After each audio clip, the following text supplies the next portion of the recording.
Masih dari ranah politik, saudara, kader PDI Perjuangan yang juga menjabat Gubernur Jawa Tengah Ganjar Pranowo meminta semua relawan tertib dan tidak boleh campuri urusan partai.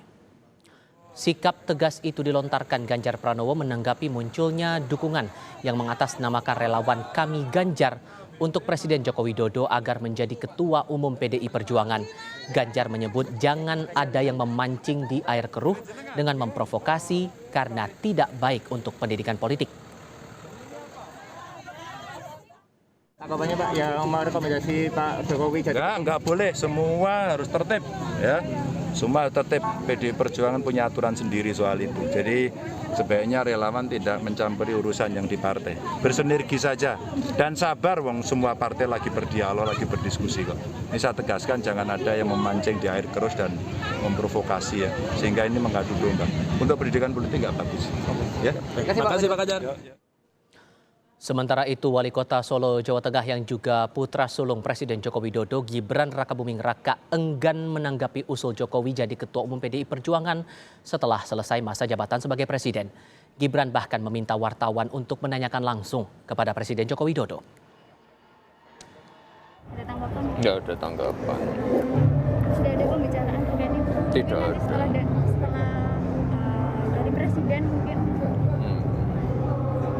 Nih jangan tanyanya ke saya dong, ya. Tapi setelah jadi Presiden tetap di partai PDIP ya Mas? Wah, saya juga nggak bisa jawab. Tanya ke beliau ya. Ya, ada yang mengusulkan Jokowi jadi Ketua Umum PDI Perjuangan. Pengusul disebut dari relawan Ganjar. Nah, apa maksud dari isu ini? Kita bahas bersama pengamat dari Parameter Politik Indonesia, Adi Prayitno. Mas Adi, apa kabar Mas? Sehat selalu Mas Tifal, apa kabar? Kabar baik, insya Allah. Melihat isu ini, ada apa gerangan menurut Anda? Ya, saya kira memang harus ada investigasi yang cukup serius ya untuk mengungkap dan mengetahui motif apa sebenarnya yang ingin disampaikan oleh kami yang mengaku relawan Ganjar, kami relawan Ganjar yang tentu saja mengusung isu yang cukup sensitif ya. Pertama, apa betul ini relawan Ganjar Pranowo? Karena selama ini biasanya relawan Ganjar Pranowo itu tidak pernah bicara tentang suksesi kepemimpinan di PDIP.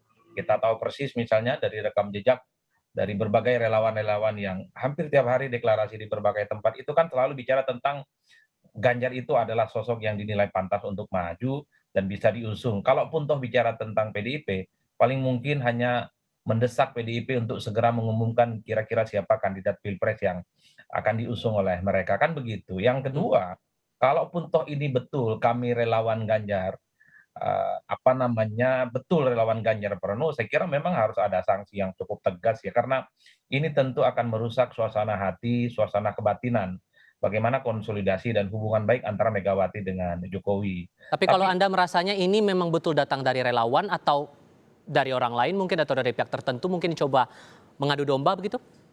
karena kan problemnya saat ini kan Pak Ganjar itu tidak pernah memberikan list kira-kira sejumlah relawan yang betul-betul terkonfirmasi sebagai relawan atau yang ngaku-ngaku sebagai relawan.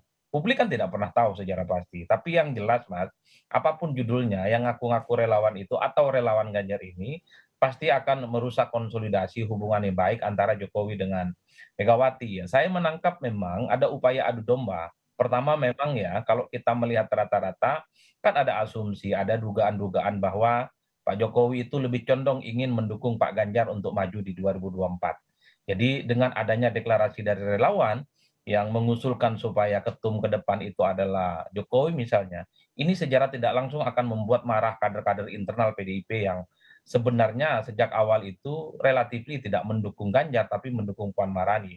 Sehingga di sini akan terjadi gejolak gitu dan akan membuat hubungan Ganjar dengan internal PDIP semakin tidak membaik. Kan itu sebenarnya kalau kita ingin kaitkan dengan 2024. Tapi untungnya Ganjar Pranowo itu segera mengantisipasi supaya para relawan, entah itu relawan beneran atau yang ngaku-ngaku relawan, untuk tertib tidak bicara tentang urusan partai. Karena PDIP itu, sorry to say misalnya, dari Hmm. beberapa penelitian dibandingkan dengan partai yang lain, ini agak beda Mas. Memang terah politik Soekarno cukup kentara di partai ini. Hmm. Kalau di partai yang lain mungkin nggak ada soal, tapi bicara PDIP, ketika ada usul ketum ke depan itu adalah non terah politik Soekarno, pasti akan memantik kegaduhan bahkan keributan yang tidak berkesudahan.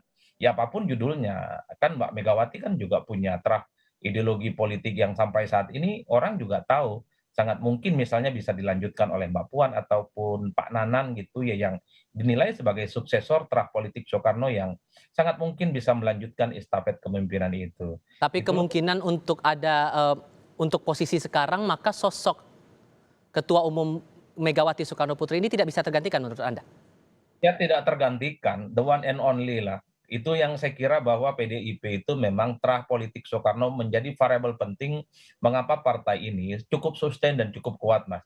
Zaman Orde Baru cukup kuat misalnya sekalipun ditindas tapi kemudian bangkit kembali, rebound setelah pasca reformasi, bahkan setelah menjadi oposisi di zaman SBY kemudian memenangkan pertarungan 2 periode 2014 dan 2019, itu kan menunjukkan bahwa figur sentral Megawati Soekarno Putri adalah tidak tergantikan sampai saat ini. Hmm. Oleh karenanya ketika ada suara-suara dari relawan ini sebenarnya tentu akan bisa menimbulkan gejolak ya antara hubungan Megawati dengan Jokowi yang dipersepsikan lebih mendukung Ganjar ketimbang Puan Maharani. Saya menduga ini ada kaitannya dengan Pilpres ya. Supaya misalnya teman-teman internal PDIP itu semakin dalam tanda kutip keras kritiknya kepada Ganjar Pranowo. Hmm. Ini yang saya kira memang harus diantisipasi karena menurut saya sejauh ini belum ada statement dari elit PDIP. Kok rasa-rasanya ini adalah suara internal, outsider, dan tidak terlampau penting untuk dikomentari ataupun diberikan respon ya. Nah, Tapi yang jelas menurut saya ini isu yang cukup sensitif, Mas. Bicara PDIP itu bicara terah politik Soekarno, bukan bicara terah politik yang lainnya. maka pernyataan Ganjar Pranowo yang menyebutkan relawan jangan campuri urusan partai sudah cukup kuat menurut Anda? Ya, saya kira memang ini sudah betul ya. Ganjar mengantisipasi secara cepat supaya para relawannya itu tidak genit dan cawe-cawe dalam urusan partai ya. Karena partai itu beda dengan relawan, Mas. Partai itu bukannya mekanisme ya, punya struktur yang tidak bisa dijeda ataupun diintervensi oleh siapapun. Sementara relawan itu outsider, orang di luar partai yang kebetulan ingin mendukung Ganjar Pranowo. Dua hal yang menurut saya saat ini sedang berhadapan-hadapan. Satu sisi misalnya internal elit PDIP itu lebih condong mendukung Puan Maharani untuk pencapresan 2024, sementara pada setting bersamaan di luar partai, di luar PDIP, relawan Ganjar kan berdenyut bermunculan hampir tiap hari di mana-mana itu. Hmm. Ini yang kira memang saya membacanya relawan yang mengaku pendukung Ganjar ataupun benar ini relawan Ganjar pasti sedang bertaruh betul dengan apa yang mereka sampaikan. Tentu ini cukup sensitif dan tidak produktif ya. Bagaimana untuk memperbaiki hubungan antara Ganjar Pranowo, kemudian Jokowi dengan teman-teman yang ada di PDIP. Jadi Wah. wajar kemudian Ganjar itu menyebut ini ada penumpang gelap dan ada adu domba, Hmm. karena itu berpotensi untuk menimbulkan gejolak, Mas. Karena bicara tentang suksesi kepemimpinan ketua umum, itu haram hukumnya dibicarakan di internal PDIP. Dengan isu ini menurut Anda kerugian seperti apa yang bakal ditanggung oleh partai dan seserius apa kemudian PDI Perjuangan merespon hal ini? Saya kira reaksinya kan belum muncul dari teman-teman PDIP karena yang bersuara itu adalah outsider, relawan, bukan kader ya, ataupun bukan struktur di daerah. Jadi ini hanya sebatas angin lalu dan dianggap tidak terlampau penting. Tapi yang jelas ini pasti akan dilihat bahwa ada relawan yang ngaku-ngaku sebagai pendukung Ganjar mengusulkan isu yang sebenarnya selama ini memang tidak diperbolehkan untuk diperbincangkan di PDIP. Itu tadi, kalau di partai lain mungkin boleh bahwa siapapun jadi ketua umum, tapi di PDIP nggak mungkin. Untuk saat ini khususnya karena terah politik Soekarno itu adalah menjadi varian dan variabel penting yang tidak bisa tergantikan. Ada Mbak Mega, kemudian ada Mbak Puan, ada juga Prananda Prabowo yang dinilai sebagai darah biru politik yang ada di internal PDIP, Mas. Jadi kalau soal untung dan rugi, saya kira tidak ada untung dan ruginya. Tapi memang ada yang menduga bahwa ini ada upaya-upaya untuk adu domba memang antara Jokowi dengan PDIP, antara Jokowi dengan Mbak Mega khususnya, yang dinilai sampai saat ini belum menemukan titik temu soal kira-kira siapa capres yang akan diusung untuk 2024. Oke, tapi kalau kita melihat sisi lainnya nih Mas, posisi Presiden Joko Widodo menjadi kader begitu. Kader biasa tidak mempunyai posisi di struktur tertentu dalam kepengurusan Dewan Pengurus Pusat begitu. Tapi statusnya sebagai presiden. Maka Anda melihat kansnya Jokowi untuk menjadi ketua umum itu ada atau tidak? Kalau bicara saat ini tidak mungkin, Mas. Agak rumit ya, karena mekanismenya memang cukup tertutup di internal PDIP itu. Tapi kita nggak pernah tahu bagaimana dinamika politik ke depan ya. Apakah ada upaya-upaya untuk melakukan modernisasi dan reformasi partai yang ada di internal PDIP. Setahu saya dari beberapa data-data dan penelitian bahwa salah satu yang menjadi daya magnet dan perekat politik PDIP itu adalah Mbak Mega, terah politik Soekarno secara umum. Hmm, Kan pemilih PDIP itu adalah loyal voter, strong voter yang terafiliasi sebagai orang, sebagai pemilih yang mengidolakan Soekarno sebagai pemimpin Republik saat ini. Makanya kalau terah politik Soekarno coba dihilangkan dalam konteks kepemimpinan PDIP, tentu ini akan jadi warning pada partai yang baik, sebenarnya sudah lama berdiri di negara ini. Kan ini menjadi pertaruhan gitu baik, loh Mas. Bagi saya kalau bicara saat ini dan beberapa tahun ke depan, kok rasa-rasanya ini isu yang cukup impossible dan baik, sangat mungkin. baik. Mas Adi Praitno, terima kasih sudah berbagi perspektif bersama Kompas TV kali ini. Sehat selalu, Mas.